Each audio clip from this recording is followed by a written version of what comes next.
from WRAL, coverage you can count on.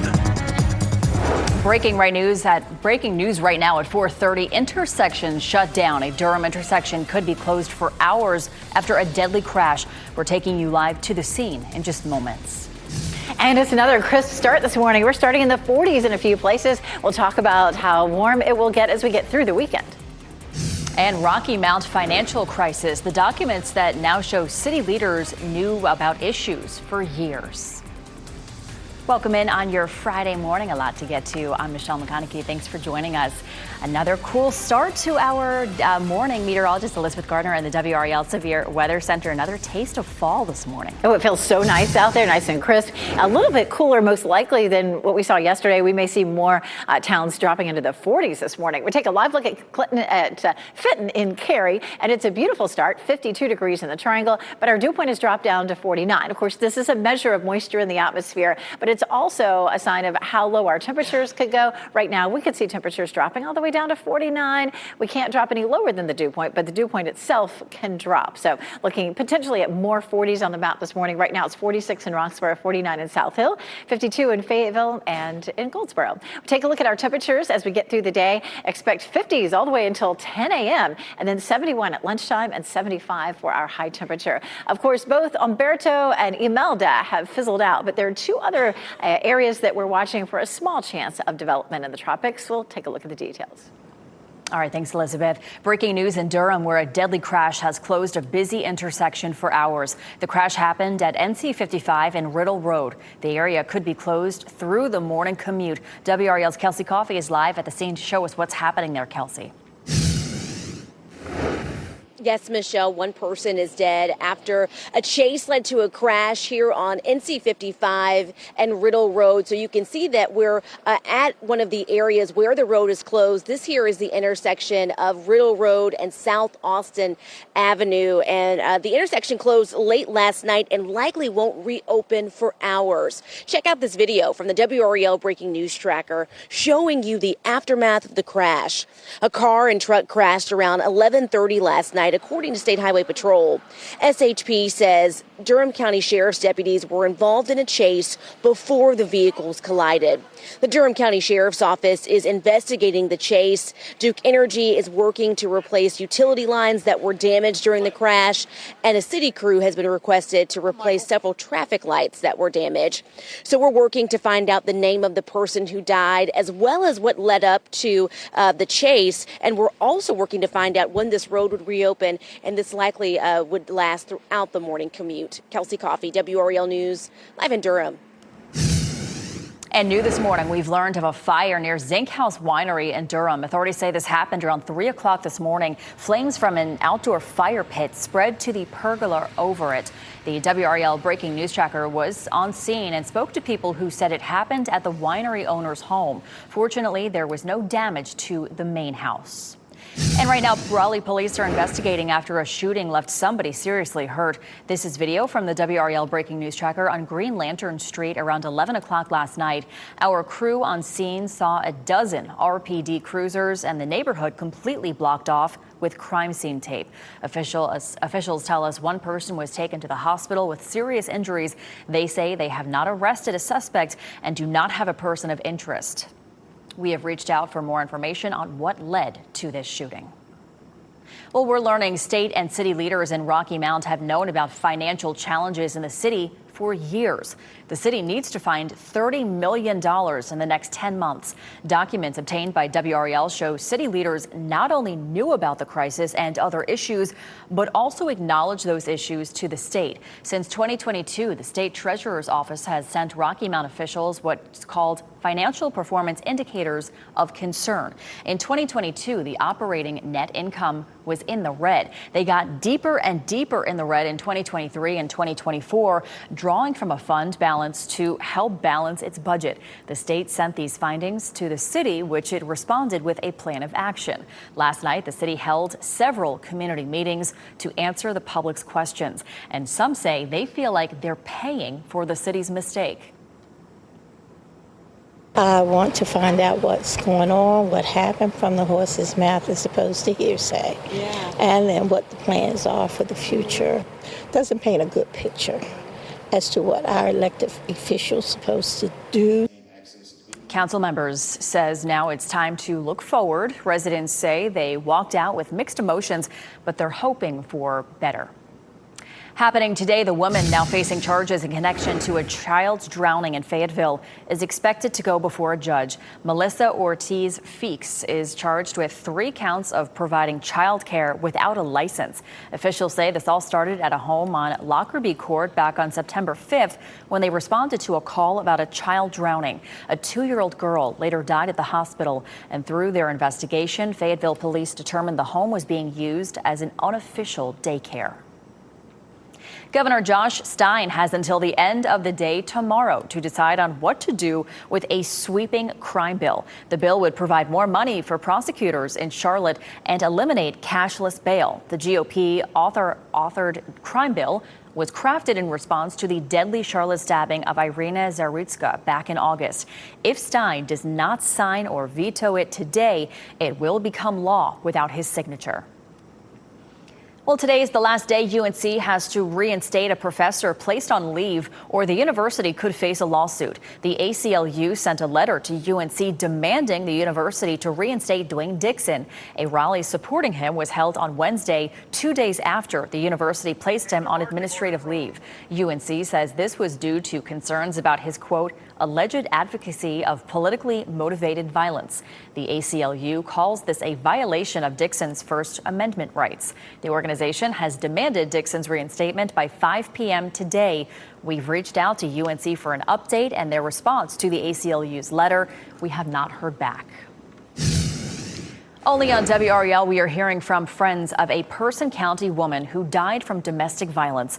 Shauna Ritchie died at her home after a fight with her boyfriend last Friday. Her friends and family have set up a vigil outside the home where she was killed. Ritchie's boyfriend, Derek Washington, is behind bars, charged with second-degree murder and domestic assault. Neighbors tell us Ritchie was a victim of domestic abuse before and was working to get away from the relationship, even changing the locks on her doors the day of her death. If it happened to my friend, it'll happen to anybody, and they will never acknowledge it, and it sucks. It sucks, and she had children. Ritchie leaves behind 3 children, the youngest 7 months old. If you or someone you know is struggling with domestic violence, you can call the National Domestic Violence Hotline. That number is at the bottom of your screen. You can also text START to 88788. NC Highway Patrol is investigating a crash involving a tractor trailer hauling hogs in Johnston County. The Highway Patrol said the truck driver ran a red light on Highway 70 and hit a car. The car then spun around and hit the trailer. The driver of the car was sent to the hospital with serious injuries. None of the hogs in the trailer were hurt. No word yet if charges will be filed. Also in Wake County, we're working to learn what led to a school bus crash in Apex. This is video from Sky 5 around 4:30 yesterday afternoon at the intersection of Jenks Road and Morris Acres Road. You can see one car had front bumper damage. It's not clear if anybody was hurt and which school was involved. We've reached out for more information. A man is without a home after a fire in Chatham County. The Siler City Fire Department was called to a house fire around 11 o'clock yesterday morning. When firefighters got there, flames were already showing from the 2-story home. Firefighters and volunteers kept the flames to just 3 rooms before putting it out. The Siler City Fire Department also thanked a young man for seeing the smoke and helping the elderly homeowner get out. State education leaders are asking state lawmakers to let school districts opt out of placing class rank on high school transcripts. Lawmakers passed a bill earlier this year allowing charter schools to hide class rank on transcripts. School board members argue that competition for better class rank positions often hurts students. They said it can even cause conflicts in school. Many school districts have already stopped naming valedictorians, but class rank is required by law. We are learning more about the man accused of ramming a car into a synagogue in northern England.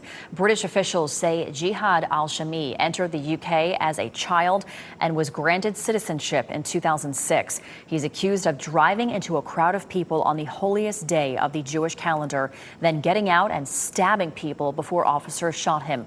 2 people died, 3 others were seriously hurt. Police have arrested 3 people in connection with the crime. Coming up, the showdown continues. Senators are back at it with another high-stakes vote. But will it finally bring a breakthrough? What's at stake if it fails again? And basketball buzz. Fans are gearing up for one of Duke's most electric traditions kicking off today. We'll preview the celebration on and off the court. And we'll take you live out to Lewisburg this morning. Meteorologist Elizabeth Gardner tells us all about the weekend warm-up that's coming up. From the WRAL Severe Weather Center, North Carolina's most experienced team of meteorologists. 4:43 and taking a look at a nice, cool, crisp morning. 52 in Wilson, Durham, and in Fayetteville right now. Our skies are clear. Our winds are calm. A jacket might feel comfortable. Our temperatures tend to be the coolest right around the 7 o'clock hour, so we still have some time to see temperatures falling into the 40s in some places. We have the top of the tower in our backyard here lit in blue for clear skies this morning, and it looks like a lovely day. Take a look at the muggy meter. We've dropped all the way down to the bottom rung, which is refreshing, and it'll stay that way for much of the weekend. But into next week, it starts to creep up as we get into a better chance for rain. But whatever you have planned over the weekend looks really nice. Right now, there's no rain in the forecast. Nice and cool this morning. At lunchtime, 69, and temperatures this afternoon will likely climb into the mid-70s. The U.S. Senate is scheduled to take a vote today that could end the government shutdown. It's the 4th vote on the same spending bill, and as Amy Kiley reports, pundits say without changes, it's not likely to pass today either.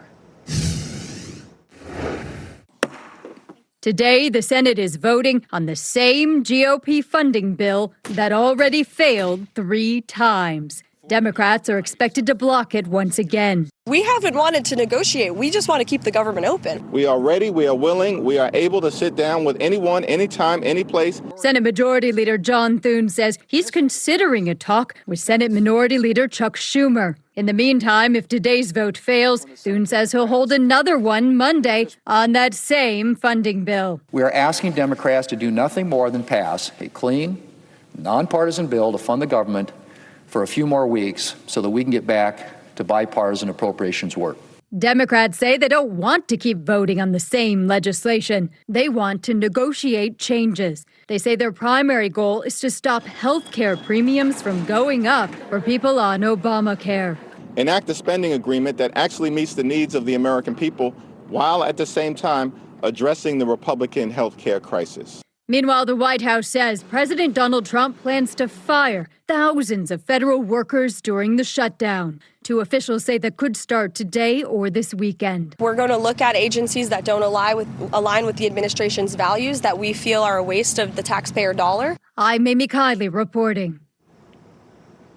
Today, a judge will sentence music mogul Sean Diddy Combs. Combs was convicted back in July on 2 counts of transportation to engage in prostitution. Yesterday, Combs sent a letter to a federal judge pleading for mercy. In the letter, Combs apologizes and expresses sorrow for all the hurt and pain he caused.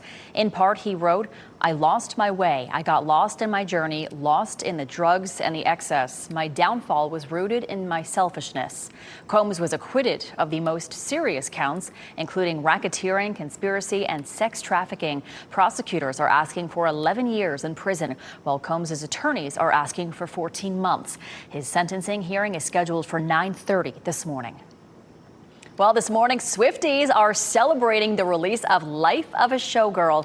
WRAL's Ali Calabar stayed up with fans waiting for the midnight release. About 50 to 100 people stood in line here at the Target in Garner, all to experience the Life of a Showgirl.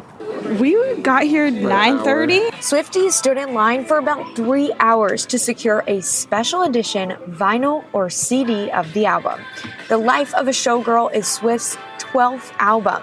It has 12 songs. She wrote it during her tour.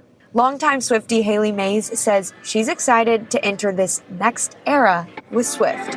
I mean, she's got me through everything. I mean, like, girlhood, womanhood now. But now we're in Life of a Showgirl. I mean, she's in love. I'm in love. You know, we're sharing everything together. So hopefully this will be the best album ever. Yeah. Fans couldn't even wait to get out the door before they opened up that album. Now, Target employees say that they still have some albums left for the morning. As for Throughout the Triangle, there's going to be multiple events celebrating Taylor Swift's new album, The Life of a Showgirl. You can find those on WRAL.com. Reporting in Garner, Ali Kadlabar, WRAL News. Well, today the countdown to craziness gets underway at Duke. The event will show off the Duke men's and women's basketball teams ahead of the season. The festivities start with Fan Fest at 3 p.m. and then 7 o'clock tonight. Entertainment, games, and on-court contests will lead up to the annual blue-white scrimmage. Ticket information will be available at goduke.com/tickets. And looking ahead, Duke's men's basketball coach sticking around a couple more years. The school announced that head coach John Shire signed a 2-year extension. He is now slated to lead his alma mater until at least 2031.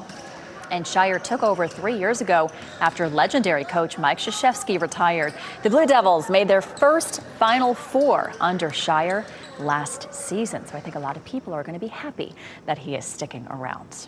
All right, let's get over to meteorologist Elizabeth Gardner in the WRAL Severe Weather Center. It's Friday. People looking ahead to the weekend. It's going to be beautiful. It is. It's going to be a perfect weekend for festivals, of course. Raleigh Wide Open, they're getting set up there. City Plaza stage. All the events happen starting tonight and into the day tomorrow. And it looks great. It's a little bit breezy out there right now. 52 is our temperature. Our dew point 49, so it feels very comfortable. Our temperatures stay in the 50s all the way up until about 10 o'clock this morning. So definitely feeling fall-like out there. 49 in South Hill, 45 in Roxborough, 52 in Fayetteville, 55 in Clinton, and temperatures around the Triangle are in the low 50s, 53 in Apex, 50 in Cary.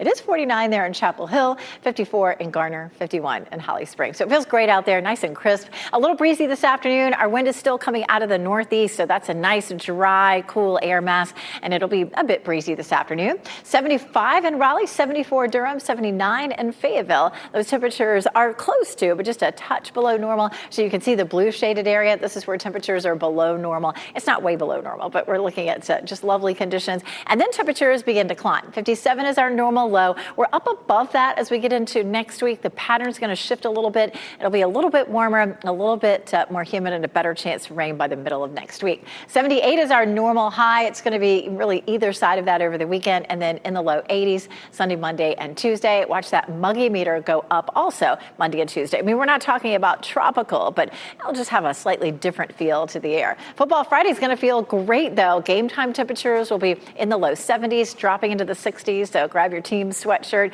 and then make those plans to get outside over the weekend. Definitely a green light Saturday and Sunday. Get outside and enjoy some of our beautiful parks or lovely festivals that are happening over the weekend. By Tuesday, we're back to a more significant chance for showers and thunderstorms. Coming up, we'll talk about how much rain we could see early next week. Elizabeth, new school spirit. Families in Wake County are celebrating a fresh start in the classroom. We'll take you inside the big moment. And Pink on patrol. Raleigh police rolling out some eye-catching cars with a powerful message behind it. Why it matters to the community this month.